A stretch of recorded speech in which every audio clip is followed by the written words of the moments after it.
Hello दोस्तों, तो आज हम एक नया लेक्चर रिकॉर्ड कर रहे हैं। बेसिकली हेलो अल्किन और हेलो अरीन का।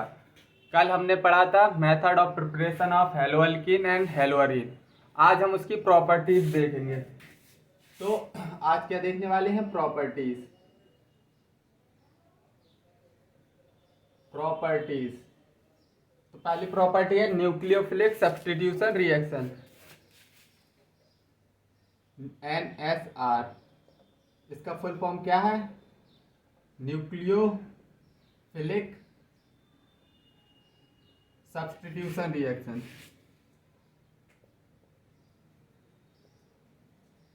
Nucleophilic substitution reaction.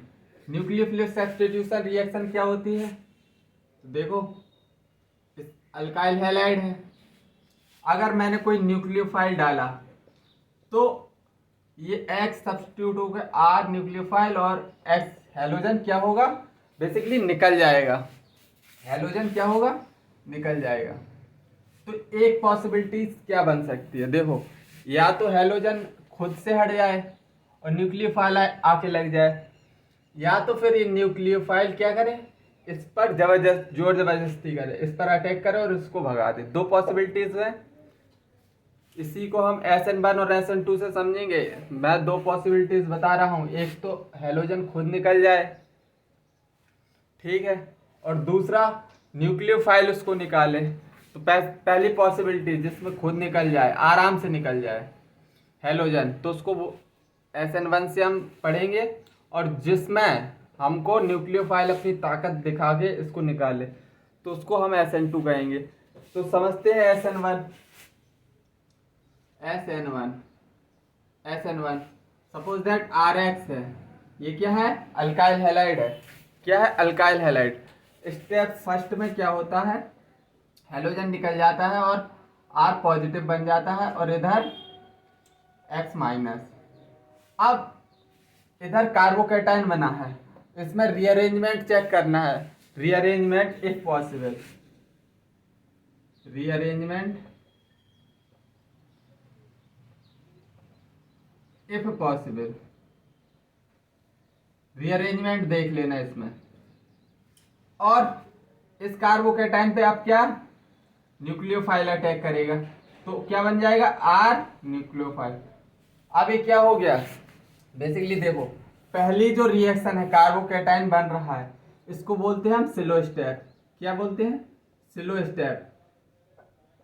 और यही रेट डिटरमाइनिंग स्टेप है। और जबकि कार्बोकैटायन से जब न्यूक्लियोफाइल अटैक करता है, तो ये वाले स्टेप फास्ट होता है, फास्ट। तो देखो देखो, रेट डिटरमाइन स्लो स्टेप में क्या है? RX ओनली इन्वॉल्व है, अल्काइल हैलाइड। तो हम इसको बोलेंगे यूनिमोलिकुलर सब्स्टिट्यूशन रिएक्शन। क्या बोलेंगे?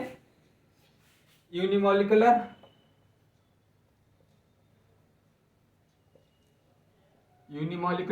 Nucleophilic substitution.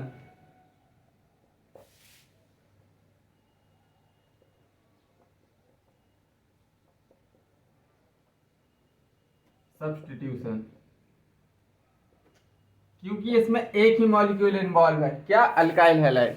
तो इसीलिए हम SN1 को क्या बोलते हैं? Unimolecular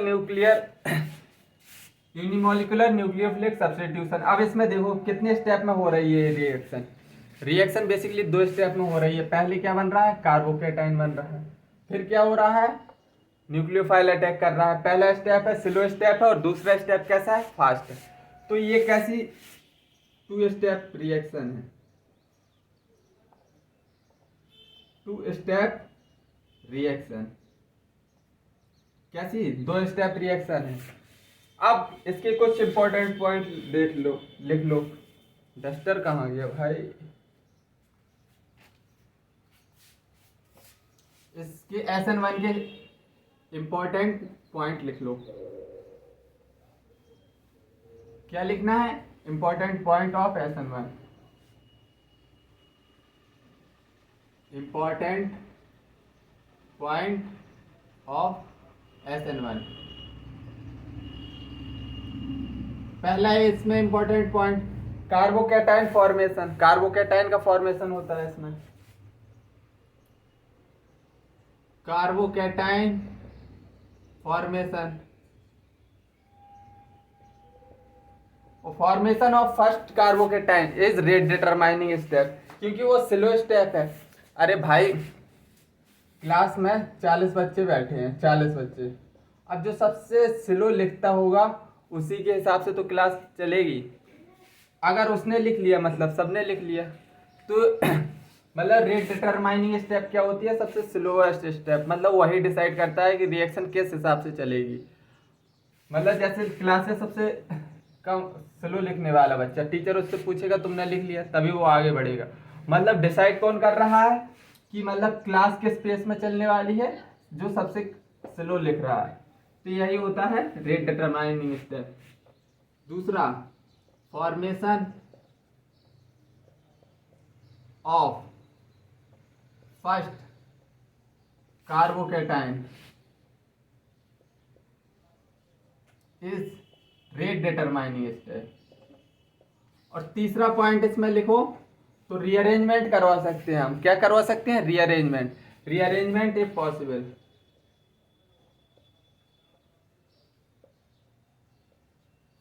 if possible rearrangement. चौथा पॉइंट लिखेंगे रेट ऑफ रिएक्शन और या फिर रिएक्टिविटी। रेट ऑफ रिएक्शन और रिएक्टिविटी।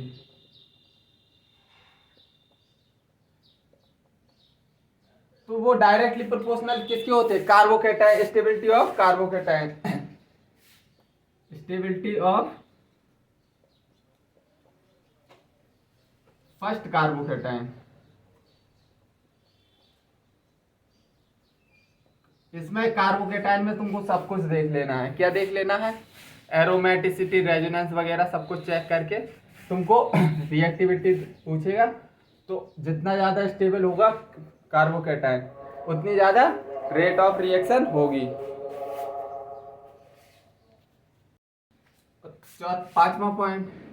पांचवा important point, rate of reaction. अगर डिफरेंट डिफरेंट एल्काइल हैलाइड है, डिफरेंट है, रेट ऑफ रिएक्शन और रिएक्टिविटी डायरेक्टली प्रोपोर्शनल किसके होगी? बताओ। अगर डिफरेंट अल्काइल हैलाइड है, डिफरेंट अल्काइल हैलाइड है तो बेसिकली जिसकी बॉन्ड एनर्जी सबसे कम होगा वो उतने जल्दी क्या हैलोजन निकाल देगा और कार्बोकेटाइन बना देगा। मतलब हैलोजन निकालना, क्या करना है तुमको? सिंपली हैलोजन को निकालना है और क्या जितने जल्दी हैलोजन निकल जाएगा उतनी जल्दी रिएक्शन होगी। तो आर आई मतलब रेट ऑफ रिएक्शन किसके? आर आई की सबसे ज़्यादा। फिर क्योंकि लिविंग ग्रुप, जितना अच्छा लिविंग ग्रुप होगा उतने ही जल्दी हैलोजन निकल जाएगा, उतने ही जल्दी न्यूक्लियोफाइल अटैक करेगा। Fluorine, chlorine, bromine, iodine, bromine, Cl, Rf। ठीक है, इतनी बात चमक रही है तुमको? ये बात चमकनी चाहिए। बेसिकली क्या होना चाहिए? ये बात चमकनी चाहिए। लिविंग ग्रुप जितना, देखो इसकी बॉन्ड एनर्जी क्या है? सबसे कम है, हैलोजन उतने ही जल्दी निकल जाएगा। और छठवां पॉइंट लिखना हो, 2 स्टेप रिएक्शन है ये। कितनी स्टेप रिएक्शन है? 2 स्टेप रिएक्शन। ये हो गए SN1 के कुछ इंपॉर्टेंट पॉइंट। अब स्टीरियोकेमिस्ट्री ऑफ SN1 समझ लो।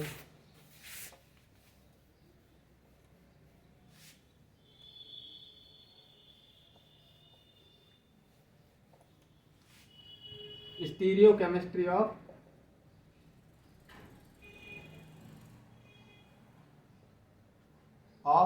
SN1। SN1 की स्टीरियोकेमिस्ट्री समझो। सपोज दैट 4 डिफरेंट ग्रुप लगे हैं, R1, R2, R3 और इधर क्या लगा? हैलोजन। तो ये इधर कायरल कार्बन प्रेजेंट होगा या नहीं? चारों डिफरेंट ग्रुप हैं तो कायरल कार्बन होगा या नहीं? अब ये बॉन्ड कैसे टूटेगा? तो इस तरह टूटेगा, इधर आएगा नेगेटिव, इधर आएगा क्या? पॉजिटिव। ऐसे ही तो होगा। हैलोजन किस तरह निकलेगा? इधर पॉजिटिव छोड़ के जाएगा ना। तो देखो R1, R2 और R3, और इधर क्या है, वैकेंट और वैकेंट पी ऑर्बिटल। तो देखो एक वैकेंट पी ऑर्बिटल। अब इसमें दो पॉसिबिलिटीज हैं, न्यूक्लियोफाइल इधर से आके अटैक करे या इधर से। तो अगर न्यूक्लियोफाइल इधर से अटैक कर रहा है तो प्रोडक्ट कैसे बनेगा, देखो R1 R2 R3 और इधर क्या लग जाएगा, न्यूक्लियोफाइल। तो देखो इस प्रोडक्ट को हम बोलते हैं रिटेंशन, इसमें कुछ चेंज नहीं हुआ, हेलोजन हटके या न्यूक्लियोफाइल लग गया है, तो ये क्या है, रिटेंशन, सेम प्रोडक्ट है। अगर न्यूक्लियोफाइल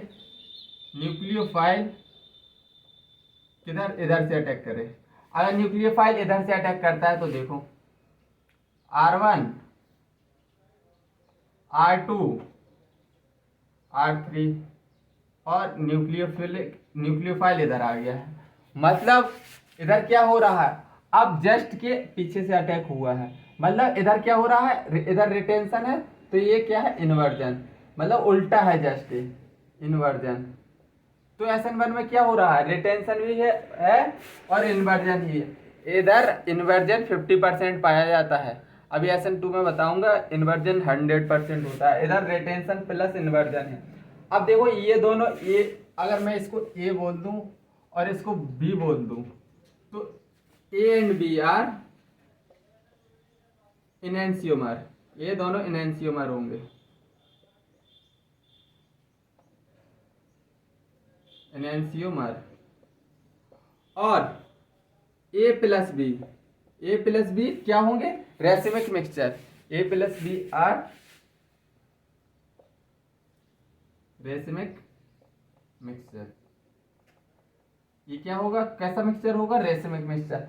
अगर एक डी होगा तो दूसरा एल होगा, अगर एक पीपीएल को क्लॉकवाइज रोटेट करेगा तो दूसरा एंटी क्लॉकवाइज, अगर ये डी एल है तो ये एल होगा, अगर ए एल है तो ये क्या होगा, डी होगा। इतनी बात चमकी होगी इसमें, तो बताओ, इतनी ही बात चमकानी थी। अगर मुझे समझ, ये इन्वर्जन और रिटेंशन मिल रहा है इसमें, तो इधर इन्वर्जन कितना होगा, 50%, 50% क्या होगा, रिटेंशन। तो इधर इन्वर्जन पाया जाता है लेकिन 50%, ठीक है। अब हम चलते हैं SN2 रिएक्शन पर।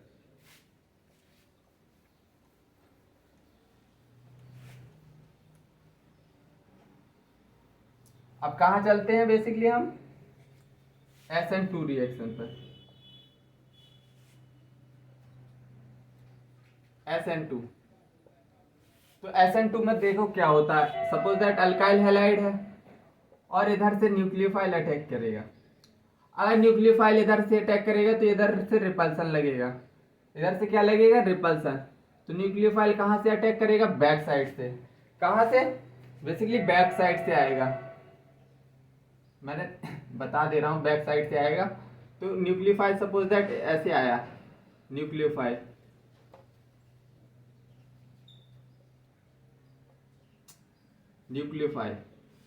अगर, अब क्या हो रहा है, पहले तो हेलोजन निकल जा रहा था लेकिन अब न्यूक्लियोफाइल आ रहा है, जितना स्ट्रॉन्ग न्यूक्लियोफाइल होगा उतनी ही जल्दी क्या निकल जाएगा, हेलोजन इसका निकल जाएगा। तो इसकी एक ट्रांजिशन एलिमेंट स्टेट बनती है, न्यूक्लियोफाइल और इधर से ये क्या होगा, R और इधर से क्या, X, मतलब न्यूक्लियोफाइल इधर से ऐड हो रहा है, बॉन्ड क्या हो रहा है, फॉर्म हो रहा है, इधर से RH का बॉन्ड ब्रेक हो रहा है, बॉन्ड ब्रेक हो रहा है क्या हो रहा है, बॉन्ड ब्रेक। तो इसी को हम क्या बोलते हैं, ट्रांजिशन स्टेट। तो इधर से क्या बनेगा, देखो इसी को हम बोलते हैं ट्रांजिशन स्टेट, ट्रांजिशन स्टेट। और देखो अब ये क्या होगा, X माइनस निकल जाएगा इधर से और इधर से R के साथ न्यूक्लियोफाइल ऐड हो जाएगा। तो देखो ये पूरी जो रिएक्शन है ये एक स्टेप की रिएक्शन है, ये तुमको इधर ट्रांजिशन स्टेट बन रहा है और इधर टोटल, ये अगर स्लो स्टेप देखा जाए तो स्लो स्टेप इसका ये है, स्लो स्टेप, यही रेट डिटरमाइनिंग स्टेप है। अब देखो स्लो स्टेप और रेट डिटरमाइनिंग स्टेप में कितने स्पीसीज इन्वॉल्व हैं, एक है अल्काइल हैलाइड, एक है न्यूक्लियोफाइल। तो इस रिएक्शन को हम क्या बोल सकते हैं? Bimolecular nucleophilic substitution.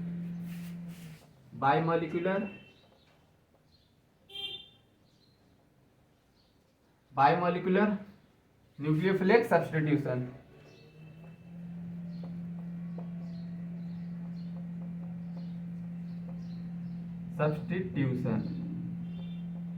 और बेसिकली क्या है ये क्या है? ये सिंगल स्टेप रिएक्शन है, सिंगल स्टेप रिएक्शन। ये कैसी रिएक्शन है? Single step reaction. इसमें न्यूक्लियोफाइल आता है, पीछे से अटैक करेगा, ट्रांजिशन स्टेट बनाएगा और हेलोजन को क्या बोलेगा? निकलो। ठीक है, अब हम कुछ इंपॉर्टेंट पॉइंट SN2 के लिख ले रहे हैं।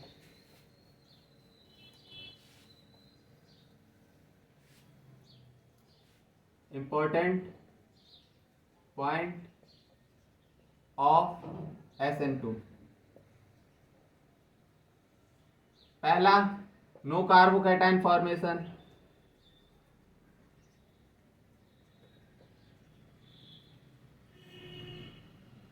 कार्बोकैटायन का फॉर्मेशन नहीं होता है इसमें। दूसरा इसमें ट्रांजिशन स्टेट का फॉर्मेशन होता है, only formation of transition state. इसमें क्या बन रहा है? केवल ट्रांजिशन स्टेट बन रहा है। तीसरी बात, इसमें कोई रीअरेंजमेंट नहीं होगा। क्या नहीं होगा? Rearrangement, no rearrangement.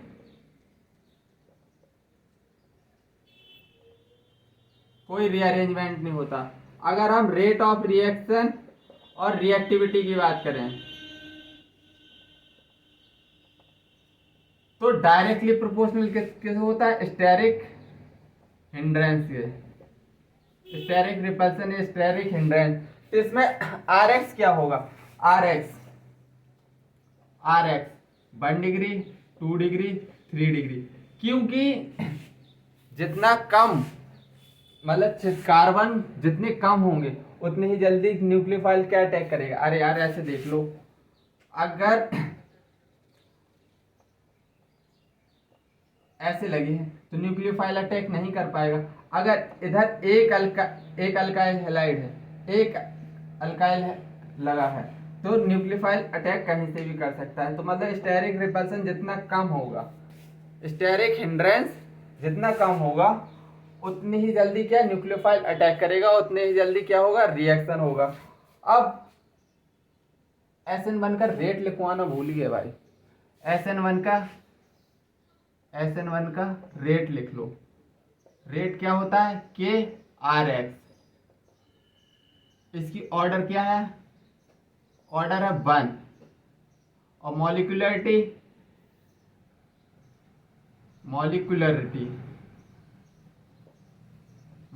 कितनी है? 1।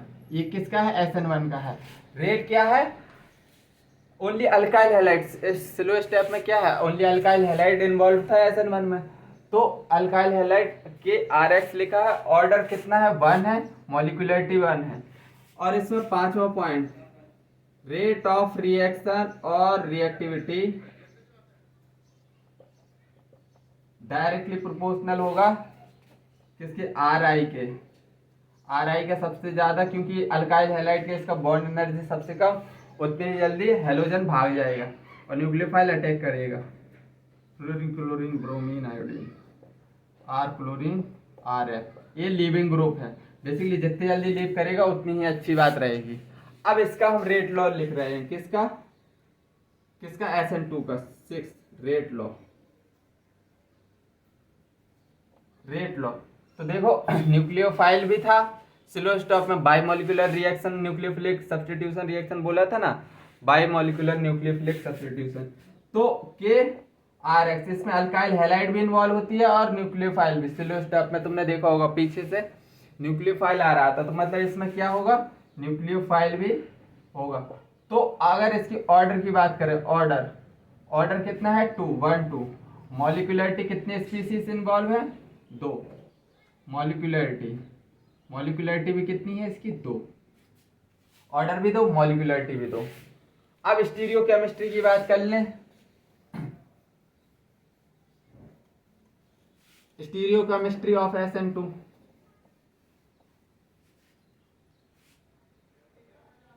Stereo chemistry of SN2, stereo chemistry देख रहे हैं। देखो हाइड्रोजन, ड्यूटेरियम, ट्रिटियम, चारों ग्रुप डिफरेंट है, हैलोजन। तो इधर कायरल कार्बन प्रेजेंट है, हैलोजन कैसे निकलेगा, निगेटिव, इधर क्या करेगा, पॉजिटिव क्रिएट करेगा। न्यूक्लियोफाइल किस तरह अटैक करेगा, अरे पहले हैलोजन नहीं निकलेगा, पहले क्या करेगा, न्यूक्लियोफाइल बैक साइड से अटैक करेगा। क्या करेगा, न्यूक्लियोफाइल बैक साइड से अटैक करेगा। तो क्या होगा, ये RX टूटेगा, इधर पॉजिटिव आएगा, इधर क्या आएगा, निगेटिव। तो इसमें ट्रांजिशन स्टेट बनती है ना, तो ट्रांजिशन स्टेट देखो, इधर हाइब्रिडाइजेशन लिखना चाहे तो sp3 आएगी ना, 4 सिग्मा है इस कार्बन की, बेसिकली हाइब्रिडाइजेशन sp3 आएगी। अब ये बॉन्ड टूट रहा है और दूसरा बॉन्ड क्या, न्यूक्लियोफाइल अपना बॉन्ड बना रहा है। तो हाइड्रोजन, ड्यूटेरियम, ट्रिटियम, और इधर क्या हो रहा है, न्यूक्लियोफाइल बॉन्ड फॉर्म कर रहा है, इधर से बॉन्ड ब्रेक हो रहा है, हैलोजन का बॉन्ड ब्रेक हो रहा है। अब इसकी हाइब्रिडाइजेशन देखो, 1 2 3 sp2 हो गई है। इधर क्या sp3 से हाइब्रिडाइजेशन क्या हो रही है, sp2, और ये कंपाउंड कैसा है, पेंटावेलेंट ट्रांजिशन स्टेट बनती है, pentavalent transition state form, pentavalent transition state. अब जैसे ही पेंटावेलेंट ट्रांजिशन स्टेट बनी, अब इसके बाद क्या होगा, ये वाला बॉन्ड टूट जाएगा और ये फाइनली आ जाएगा न्यूक्लियोफाइल अपना, क्योंकि ये बॉन्ड फॉर्म हो रहा है, ये क्या हो रहा है, बॉन्ड ब्रेक हो रहा है, ये वाला। तो इधर से हाइड्रोजन, ड्यूटेरियम, ट्रिटियम। अब देखो इस कंपाउंड को देखो और इस कंपाउंड को देखो, तो 100% इन्वर्जन हो रहा है, पीछे से अटैक हो रहा है, पीछे से, मतलब इसमें इन्वर्जन होगा, इन्वर्जन कितना, 100% होगा। और जबकि SN1 में 50% इन्वर्जन हो रहा था, 50% रिटेंशन हो रहा है। इसमें इन्वर्टेड प्रोडक्ट है, इन्वर्टेड न्यूक्लियोफाइल पीछे से देखो इन्वर्ट हो गया है। ये छाता को लेना है ऐसे, और हवा चल रही हो तो है, बस हवा के सामने ऐसे लेके खड़े हो जाना, तो ये क्या होगा, इन्वर्ट हो जाएगा, उसकी सब ऐसे हो जाएगा, मतलब छाता ऐसे होगा फिर ऐसे खुल जाएगा, तो मतलब उसी को बोलते हैं इन्वर्जन। इसी को हम दूसरा नाम दे सकते हैं, गोल्डन इन्वर्जन, इसी को क्या बोलते हैं हम, गोल्डन इन्वर्जन। तो अभी तुमको 2 मिनट का ये लिख लो, 2 मिनट का मुझे टाइम दो और मैं तुमको इम्पोर्टेंट रिएक्शन लिख के बताऊंगा। अभी नहीं, इससे पहले इम्पोर्टेंट रिएक्शन NCERT की लिख के टेबल की फॉर्म में दे रहा हूँ, उससे पहले मुझे एक बात बताओ। देखो SN1 में क्या हो रहा था, SN1 में रेट किस पे डिपेंड कर रहा था, अल्काइल हैलाइड पे कोई न्यूक्लियोफाइल नहीं आ रहा था उसमें। अरे रेट कैसे लिख रहे थे भाई मेरे, रेट KRX ऐसे ही तो लिख रहे थे, मतलब इधर वीक न्यूक्लियोफाइल से भी काम चल जाएगा, क्या वीक न्यूक्लियोफाइल से काम चल जाएगा। तो अगर इधर वाटर है H2O, तो क्या है, वीक न्यूक्लियोफाइल है, न्यूट्रल है, तो कैसा है, वीक न्यूक्लियोफाइल है। तो वीक न्यूक्लियोफाइल क्या SN1 के लिए प्रेफर करते हैं हम, वीक न्यूक्लियोफाइल। और जबकि SN2 में रेट कैसे लिखते हो, SN2 में रेट कैसे लिखते हो, R अल्काइल हैलाइड, और इधर क्या आ जाता था, न्यूक्लियोफाइल। अब देखो इधर न्यूक्लियोफाइल पिक्चर में आ रहा है, न्यूक्लियोफाइल मतलब जितना स्ट्रॉन्ग न्यूक्लियोफाइल होगा उतने ही जल्दी क्या करेगा, हैलोजन को लात मारेगा, मतलब कि इसमें एक्चुअल निगेटिव चार्ज आना चाहिए, जैसे O माइनस होना चाहिए, मतलब निगेटिव चार्ज होना चाहिए। ये क्या है, निगेटिवली चार्ज, इसको क्या बोलेंगे, ये कैसे लिगेंड है, न्यूक्लियोफाइल है, स्ट्रॉन्ग न्यूक्लियोफाइल बेसिकली अगर ये SN1 फॉलो करता है तो स्ट्रॉन्ग न्यूक्लियोफाइल हैविंग, या फिर ऐसे देख लिया करो, हैविंग निगेटिव चार्ज। अगर निगेटिव चार्ज है तो बोल दिया करो क्या, जनरली निगेटिव चार्ज है तो उसको स्ट्रॉन्ग न्यूक्लियोफाइल बोल देना। और ये बेसिकली प्रेफर करता है SN2 रिएक्शन। कौन सी रिएक्शन, SN2। तो 2 मिनट का मुझे टाइम दो मैं तुमको एक टेबल एनसीईआरटी में छपी है वो इधर छाप दूं और तुम उसको छाप लेना और मैं उसको समझा भी दूंगा, ठीक है।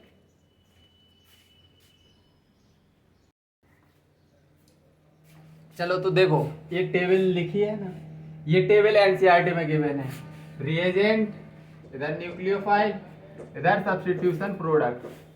तो देखो अब इधर से तुमको पता करना है SN1 रिएक्शन, ये बेसिकली न्यूक्लियोफाइल गिवन है, न्यूक्लियोफाइल गिवन है, ये सब रिएजेंट गिवन है। इससे न्यूक्लियोफाइल ये बना, इससे न्यूक्लियोफाइल, ये सब न्यूक्लियोफाइल है।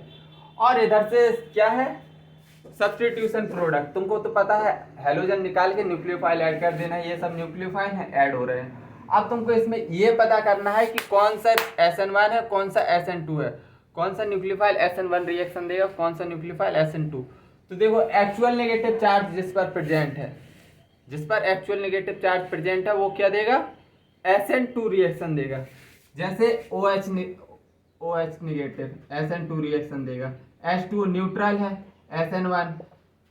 मैंने अभी बताया था SN2 में क्योंकि न्यूक्लियोफाइल रेट में रेट लिखते थे तो न्यूक्लियोफाइल आता था। न्यूक्लियोफाइल जितना स्ट्रांग होगा उतने ही जल्दी क्या होगा, हेलोजन निकलेगा। और SN1 में सिंपली काम चल जाता है वीक न्यूक्लियोफाइल से। इधर स्ट्रांग न्यूक्लियोफाइल। अब ये क्या है, एक्चुअल नेगेटिव है SN2, इधर एक्चुअल नेगेटिव है SN2, इधर न्यूट्रल है SN2, इधर न्यूट्रल है, अरे यार SN1, इधर न्यूट्रल है SN1, इधर न्यूट्रल है SN1, इधर नेगेटिव चार्ज है, इधर SN2। लेकिन इधर इतने चार, ये चार स्टार पॉइंट है, इधर से क्वेश्चन बनेगा। देखो इधर न्यूट्रल नहीं है, इधर तो न्यूट्रल है SN2 हो गया, इधर तो नेगेटिव है SN2 हो गया, लेकिन इधर पर न्यूट्रल है फिर भी क्या है SN2। इधर ये नेगेटिव चार्ज है SN2 है, लेकिन इधर पर कोई भी नेगेटिव चार्ज नहीं है फिर भी SN2 शो कर रहा है। ये चार रिएक्शन है, बड़ी इंपॉर्टेंट है। मैं अभी ये रिएक्शन लिखवाऊंगा, यही इधर ही से क्वेश्चन आना है। क्वेश्चन कहाँ से आना है, इन्हीं चार से। और इधर SN2 negative charge, actual negative charge SN2। और बस प्रोडक्ट तो तुमको क्या, अरे यार हेलोजन हटा के न्यूक्लियोफाइल ऐड करना है इसमें रिएजेंट में, कुछ याद नहीं करना। बस तुमको इतना देख लेना है, एक्चुअल चार्ज नेगेटिव हो तो इसको स्ट्रॉन्ग न्यूक्लियोफाइल है तो SN2 रिएक्शन करेगा। एक्सेप्ट किसको किसको छोड़कर, AgCN को छोड़कर, और ये बेसिकली न्यूट्रल है फिर भी SN2 रिएक्शन शो करते हैं। तो चलो अब इन चारों को मैं डिस्कस कर रहा हूँ क्योंकि इधर से ही क्वेश्चन आने वाले हैं। तो देखो इसमें प्रोडक्ट बन रहा है RCN अल्काइल साइनाइड। इसमें देखो, अरे यार ये तो ऊपर का है, देखो इसमें अल्काइल साइनाइड और इसमें आइसोसाइनाइड बन रहा है। इसमें ONO लगा है और इधर NO2 लगा है। अभी मैं बता रहा हूँ ये सब क्यों हो रहा है, ये प्रोडक्ट तुमको याद रखने हैं। इधर साइनाइड बन रहा है, इधर आइसोसाइनाइड, ठीक है। तो मैं अभी बताऊंगा इसका रीजन, मैं बताऊंगा इधर साइनाइड क्यों बन रहा है, इधर आइसोसाइनाइड, इधर ऑक्सीजन से बॉन्डिंग क्यों हो रही है, इधर नाइट्रोजन से बॉन्डिंग क्यों हो रही है, बेसिकली सब्स्टिट्यूशन कराने पर। तो देखो चलो आगे बढ़ते हैं। तो सबसे पहले लेते हैं किसको, RKCN AgCN। पहली रिएक्शन क्या है, अगर अल्काइल हैलाइड की रिएक्शन किससे करवा दें, KCN से, तो इधर से बनता है RCN। और अगर इसी RX की रिएक्शन AgCN से करवाता हूँ तो इधर आइसोसाइनाइड NC बनता है। हमको बेसिकली समझना ये है कि क्यों, ऐसा क्यों। तो बेसिकली देखो फर्स्ट वाले का समझा रहा हूँ, KCN है, ये आयोनिक है, तो कैसे टूटेगा, K प्लस CN माइनस, इसी तरह टूटेगा K plus C triple bond N, और ये है नेगेटिव। अब इधर RCN बन रहा है KCN की जगह, देखो K प्लस और CN माइनस पर टूटेगा ना, तो इधर देखो इसके पास भी लोन पेयर है और इसके पास भी लोन पेयर है। जो न्यूट्रल इसका EN ज़्यादा है और इसका EN कम है, तो ये अपना निगेटिव चार्ज जल्दी से डोनेट कर देगा, मतलब जल्दी से दे देगा, तो जल्दी से अटैक हो जाएगा। या फिर ऐसे समझ लो इसकी इलेक्ट्रॉन डेंसिटी क्या है, ऐसे समझो निगेटिव चार्ज है, इलेक्ट्रॉन डेंसिटी है ज़्यादा, तो ये जल्दी से अपना क्या दे देगा लोन पेयर और RCN बना लेगा। लेकिन दूसरे केस में AgCN है। क्या है? AgCN। तो ये बेसिकली AgCN है ना, AgCN है। ये कैसा कंपाउंड है? इधर तो आयनिक था तो टूट गया था, ये कैसा है? कोवेलेंट है भाई, कोवेलेंट। तो इसके पास इधर कोई नेगेटिव चार्ज नहीं आएगा। अल्टीमेटली ऑप्शन इसके पास यही रहेगा कि भाई नाइट्रोजन से ही डोनेट करो अपने लोन पेयर। ठीक है, इधर इसलिए इधर साइनाइड बनता है, इसीलिए इधर आइसोसाइनाइड बनता है। ठीक है, चमका। 2 रिएक्शन चमकी, 4 रिएक्शन इंपॉर्टेंट थी, मैंने बताया था। और ये एनसीईआरटी में गिवन है, एनसीईआरटी में ये अच्छी तरह से दी है। और इधर से क्वेश्चन भी खूब आते हैं, जेई नीट में दवा के क्वेश्चन आते हैं। तीसरी रिएक्शन और चौथी रिएक्शन, RX की रिएक्शन हम KNO2 से करवा रहे हैं, KNO2 से। अगर हम KNO2 से करवा रहे हैं और इधर चौथी रिएक्शन RX की रिएक्शन AgNO2 से करवा रहे हैं, AgNO2 से, तो इधर प्रोडक्ट क्या बनता है? RON डबल बॉन्ड O और इधर से RNO2 बन जाता है। ऐसा क्यों? इधर नाइट्रोजन से इधर ऑक्सीजन से, ऐसा क्यों? तो पहला समझना, थर्ड वाला KNO2 है, ये कैसा है? आयोनिक है, आयोनिक है तो कैसे टूटेगा? K प्लस और NO2 माइनस। क्या है? NO2 minus. इसके पास भी लोन पेयर है, इसके पास भी लोन पेयर है। अब ये बताओ कौन सा डोनेट करेगा? तुम बोलोगे सर इसके पास ना ये इलेक्ट्रोनेगेटिव कम है, ये डोनेट करेगा। भैया इसकी इलेक्ट्रॉन डेंसिटी ज्यादा है, ऐसे सोचो, नेगेटिव चार्ज है। अगर न्यूट्रल में कंपैरिजन करना हो तब देखना, अगर दोनों न्यूट्रल हो, किसी के पास चार्ज ना हो, तो देख लेना जो कम इलेक्ट्रोनेगेटिव होगा वो दे देगा। लेकिन अगर चार्ज स्पीसीज है, नेगेटिव चार्ज है इस पर, मतलब इसकी इलेक्ट्रॉन डेंसिटी ज्यादा है और ये क्या इधर से अपना लोन पेयर दे देगा। अगर इसी में AgNO2 है, AgNO2 है, तो इसमें क्या होता है?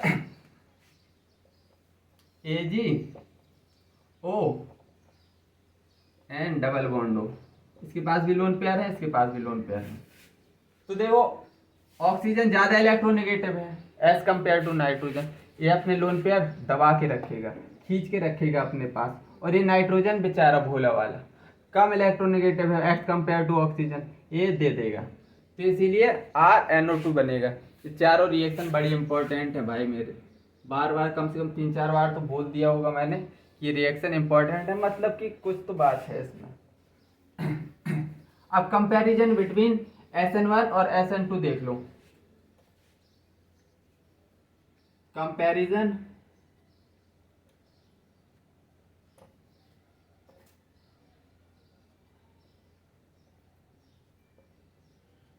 बिटवीन SN1 एंड SN2 देखना, अच्छे से देखना, बहुत मजा आया, मतलब ये तुमको एकदम तुम्हारा दिमाग खोल देगा। देखो SN1 है और इधर SN2 है। अगर रेट लॉ देखें तो ये क्या है? यूनिमॉलिक्यूलर। क्या है? यूनिमॉलिक्यूलर। और ये कैसा है? क्योंकि इसमें RX बस इन्वॉल्व है, RX। और ये क्या है? SN2 बाइमॉलिक्यूलर। इसमें अल्काइल हैलाइड भी इन्वॉल्व है और क्या है? न्यूक्लियोफाइल भी क्या है? इन्वॉल्व है, इसीलिए इसको हम बाइमॉलिक्यूलर। रेट लॉ हो गया। अब बिग बैरियर बताओ। बिग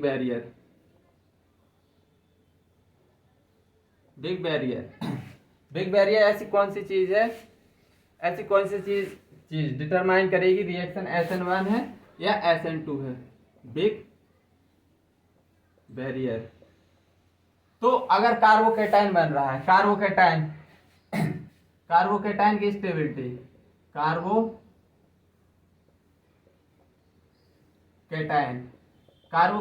है, कार्बोकेटाइन की स्टेबिलिटी से देखना है तो SN1।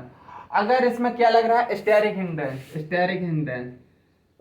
हिंड्रेंस, तो SN2। मतलब जितना ज्यादा कार्बन एल्काइल ग्रुप लगेगा, उतना ज्यादा स्टेरिक हिंड्रेंस बढ़ जाएगी। अब तीसरा है अल्काइल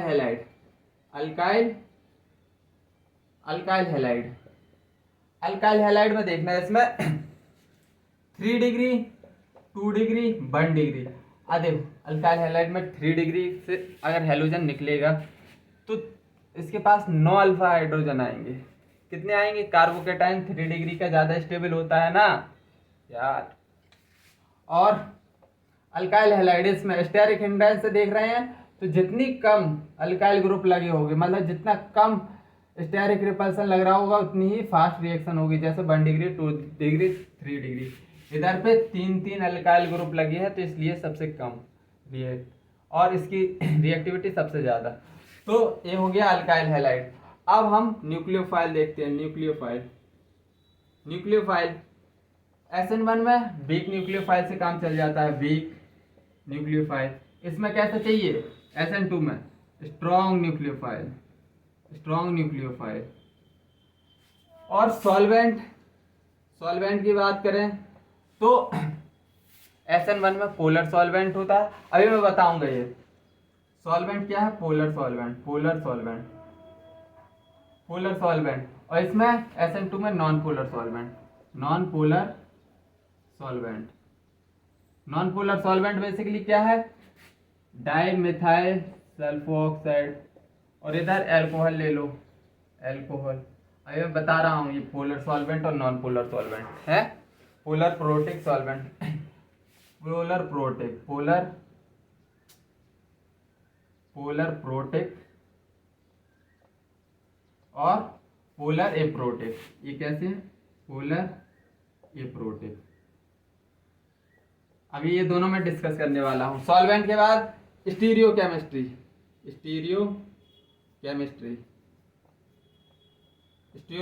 अभी हमने बताया है।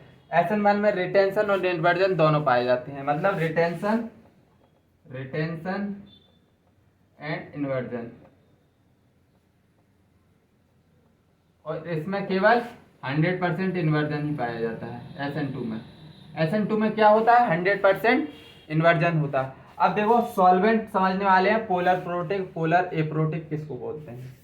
बेसिकली यही तुम्हारे लिए नया था पॉइंट, यही समझेंगे अभी।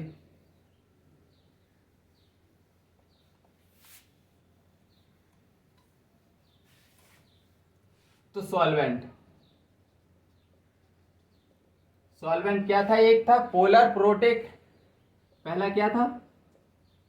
Polar protic. और दूसरा था polar aprotic. Basically polar protic क्या होता है? अगर डाइपोल मोमेंट जीरो है, डाइपोल मोमेंट क्या है? जीरो नहीं है, तो उसको क्या बोलेंगे? पोलर। इतनी बात तो समझती है। प्रोटिक कैसे बोलेंगे? पोलर प्रोटिक तब बोलेंगे अगर ऑक्सीजन हाइड्रोजन से जुड़ा है, अगर हाइड्रोजन ऑक्सीजन से जुड़ा है। और पोलर एप्रोटिक हाइड्रोजन ऑक्सीजन से नहीं जुड़ा, तो उसको क्या बोल देंगे? Polar aprotic. और इसको पोलर प्रोटिक बोलेंगे। Polar protic, polar aprotic. अब देखो जैसे अल्कोहल ROH और जैसे RCOOH, और बताओ वाटर H2O, वाटर ले लो। और बताओ अब पोलर एप्रोटिक के एग्जांपल देख लो। DMSO डाइमिथाइल, DMSO क्या है? डाइमिथाइल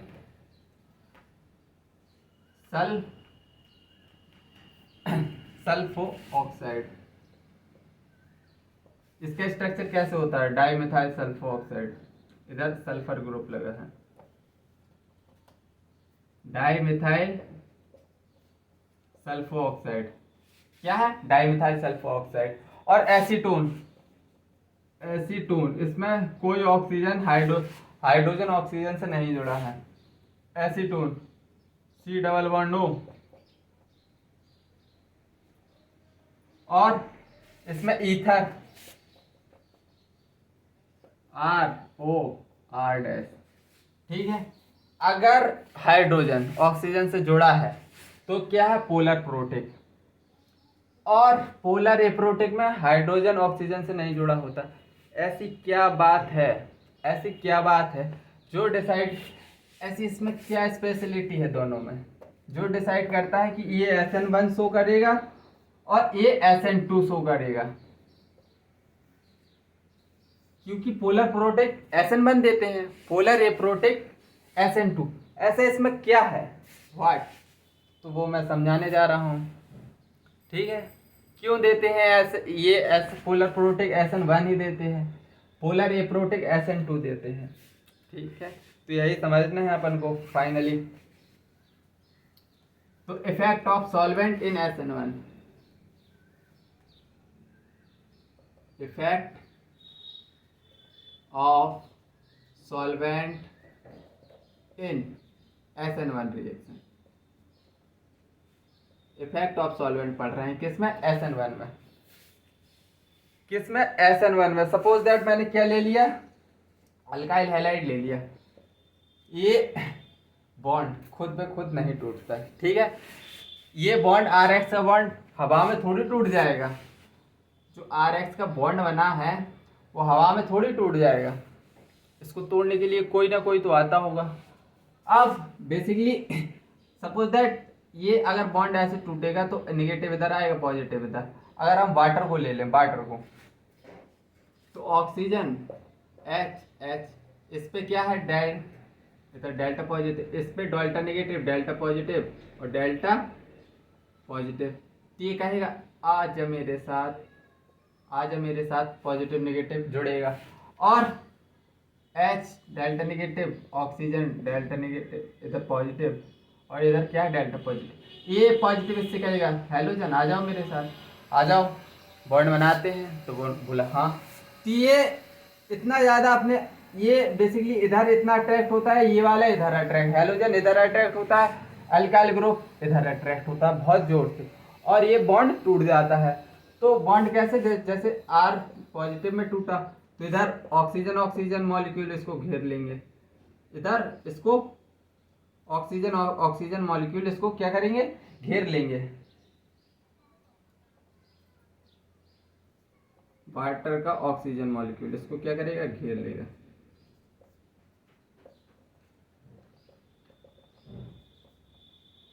और अरे भाई एक वाटर मॉलिक्यूल थोड़ी ना होगा, पानी पानी होता है, उस बहुत ज्यादा वाटर मॉलिक्यूल होंगे उसमें।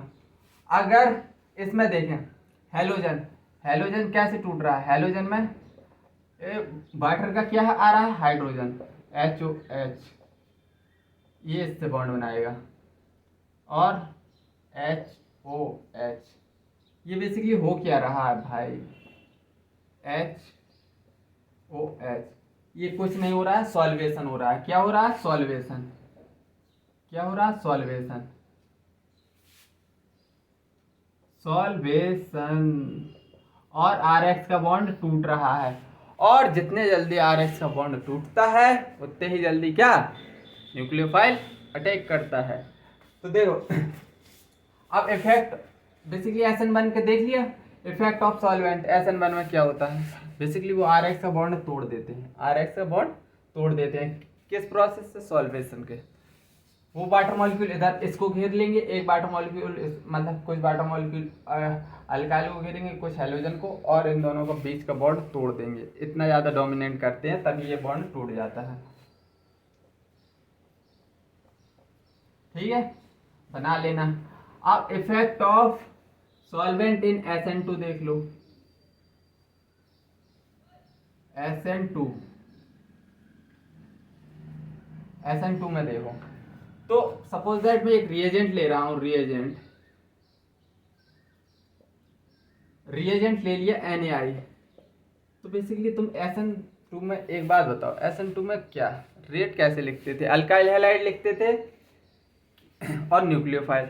मतलब न्यूक्लियोफाइल जितना दमदार होगा, न्यूक्लियोफाइल जितना दमदार होगा, हेलोजन का बॉन्ड उतने ही जल्दी निकल जाएगा, क्योंकि इसमें न्यूक्लियोफाइल जितना पावरफुल होगा उतने ही जल्दी किसको निकाल देगा, किसको, हेलोजन को। तो इसमें हमको न्यूक्लियोफाइल निकालना है। तो Na+, अगर ये बॉन्ड टूटेगा इसका तो Na+I- इस तरह टूटेगा। ये क्या है, I-, न्यूक्लियोफाइल ही तो है। अगर मैं इसको इसकी इससे अगर मैं एक कैसे पोलर एप्रोटिक सॉल्वेंट डाल दे रहा हूँ, जैसे मैंने क्या डाल दिया, एसीटोन डाल दिया, और इधर डाल्टा पॉजिटिव क्रिएट होगा इस पे, तो ये आयोडीन से क्या करेगा, रिपल्सन करेगा। आयोडीन से क्या करेगा, रिपल्सन। इधर क्या होता है, रिपल्सन। रिपल्सन होता है तो मोर रिपल्सन, मोर रिपल्सन, मोर अवेलेबिलिटी। जितना ज्यादा रिपल्सन होगा उतनी ज्यादा इसकी अवेलेबिलिटी बनेगी, उतना ज्यादा ये मतलब जितना ज्यादा अकेला रहेगा उतना ज्यादा इसकी न्यूक्लियोफिलिसिटी बनेगी। मोर रिपल्सन मोर अवेलेबिलिटी, मोर अवेलेबिलिटी, और उतनी ज्यादा न्यूक्लियोफिलिसिटी होगी, मोर न्यूक्लियोफिलिसिटी, उतनी ज्यादा क्या होगी, न्यूक्लियोफिलिसिटी। तो आई थिंक SN1 और SN2 में एस मतलब पोलर प्रोटिक सॉल्वेंट और पोलर प्रोटिक सॉल्वेंट SN1 ही क्यों दिखाते हैं, पोलर एप्रोटिक SN2 ही क्यों दिखाते हैं, ये मैंने तुमको समझा दिया है। अब बकाया आगे का लेक्चर कल ही देखेंगे, आज मैं थोड़ा टायर्ड हूँ। चलो आज का लेक्चर इधर ही समाप्त करते हैं। बाय, जय हिंद, टेक केयर।